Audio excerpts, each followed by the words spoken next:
Tidak ada yang bisa tidur. Setelah makan malam, Evelyn kembali ke kamar tamu di lantai 2. Ia menutup pintu perlahan dan bersandar pada dinding. Menahan napasnya yang berantakan, kata-kata Raka terus terngiang. Kau membuatku semakin yakin untuk menikahimu secepat mungkin. Terima kasih karena memilihku. Aku takut kehilanganmu bahkan sebelum aku benar-benar memilikimu. Evelyn memegang dadanya. Jantungnya terasa sesak, bukan sakit, tapi hangat. Ia berjalan pelan ke ranjang.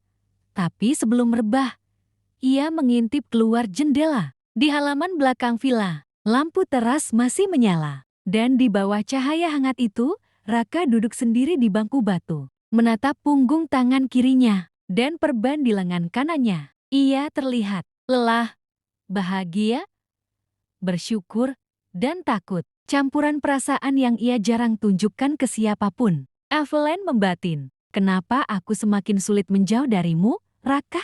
Kenapa hati ini mulai takut kalau kau tidak ada? Ia menutup tirai perlahan dan berbaring. Tapi matanya tidak mau tertutup. Raka telah masuk terlalu dalam. Dan Evelyn takut mengakui itu bahkan pada dirinya sendiri. Sementara itu di luar, Raka masih duduk, menatap malam seolah ada pertempuran yang tak terlihat. Ia mengusap wajahnya dengan satu tangan, mengembuskan napas berat. Kenapa rasa ini terlalu cepat tumbuh? Bisiknya. Kenapa aku merasa dia sudah menjadi milikku bahkan sebelum akad diucapkan? Ia memejamkan mata. Bayangan Evelyn saat tertawa, saat ketiduran, saat memasak, saat berkata ingin mengurangi pekerjaan. Semua membuat Raka merasa bahagia sekaligus takut setengah mati. Aku tidak boleh terlalu posesif, tapi bagaimana aku bisa tenang? Dia terlalu indah untuk dunia, dan dunia mungkin bisa mengambilnya kapan saja. Raka membuka mata kembali. Ia menatap jendela kamar Evelyn dari kejauhan. Ia tahu gadis itu belum tidur. Ia bisa merasakannya. Evelyn, tolong jangan pergi. Hatinya tidak pernah berdoa sekeras itu sebelumnya. Keesokan pagi kembali ke Jakarta. Pagi itu villa mulai sibuk. Barang-barang dikemas. Mobil disiapkan. Pegawai membantu membawakan koper-koper. Evelyn berdiri di teras, mengenakan sweater hangat dan celana jeans. Raka datang menyusul, mengenakan kemeja biru muda lengannya digulung hingga siku.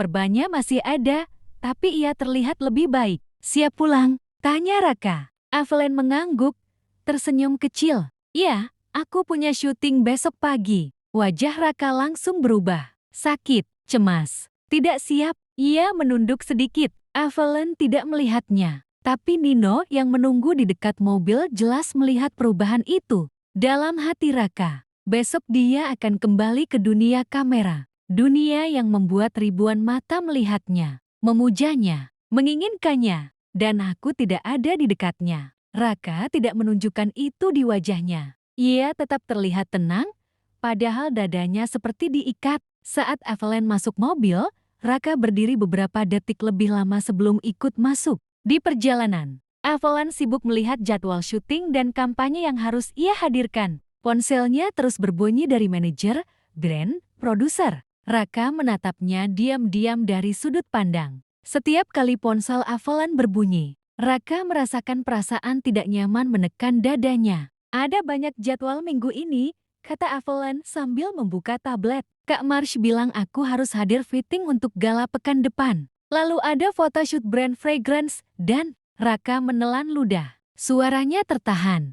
Berapa hari? Nada suaranya sedikit lebih tegas dari seharusnya. Evelyn menoleh. 3 hari untuk photoshoot, 2 hari untuk gala, 2 hari untuk syuting. Ia tersenyum. Biasanya lebih padat, ini malah berkurang. Wajah Raka justru gelap. Jeti, setiap hari kau akan berada di lokasi dengan puluhan orang. Suara Raka rendah, hampir seperti mengancam. Tapi untuk Evelyn, itu justru terdengar posesif dan sedikit gemas. Raka, Evelyn menatapnya lembut. Aku sudah berjanji akan mengurangi pekerjaan setelah kita menikah. Untuk sekarang, izinkan aku bersikap profesional. Raka menghela nafas panjang. Matanya menatap jalan, tapi rahangnya mengencang. Baik, jawabannya pendek, tapi jelas bukan baik yang sebenar-benarnya. Nino yang duduk di depan hanya bisa menatap kaca spion. Menahan tawa kecil karena tahu bosnya sedang cemburu luar biasa. Di Jakarta rutinitas yang menyiksa Raka. Begitu tiba di Jakarta, Evelyn langsung bersiap dengan rutinitasnya. Telepon dari manajer, jadwal brand meeting, grup WA produksi drama, panggilan Zoom tak terduga, fitting gown gala, penawaran peran film baru. Raka kembali ke kantornya. Tapi hari pertama di Jakarta, ia tidak bisa fokus. Ia melihat kursi kosong di sebelahnya. Hal itu mengingatkannya saat Evelyn biasa tertidur, sambil mengawasinya saat di villa. Ia melihat cangkir teh di mejanya dan mengingat Evelyn yang selalu membawakan tanpa diminta. Ia memegang perban di lengannya dan mengingat cara Evelyn merawat lukanya dengan hati-hati. Dan setiap kali helaan napas, bayangan Evelyn disorot lampu kamera menghantui pikirannya. Di ruang rapat, Direktur Aldi sedang presentasi. Raka menatap layar tapi pikirannya tidak di kantor. Setelah rapat selesai pun ia semakin tidak tenang.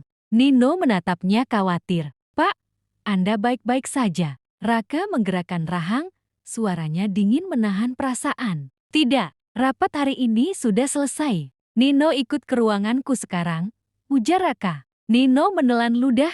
Setelah di ruangan CEO, Nino memberanikan diri bertanya lagi. "Apa Pak Raka begini karena Nona Evelyn sudah mulai syuting?" Raka mengangkat wajah perlahan. Tatapannya tajam, penuh tekanan. "Aku tidak suka ketika istriku berada dalam dunia yang membuatku tidak bisa mengawasinya." Nino terhenyak, lalu berkata, "Tapi Nona Evelyn belum jadi istri Pak Raka." Raka bersandar ke kursi, menutup mata.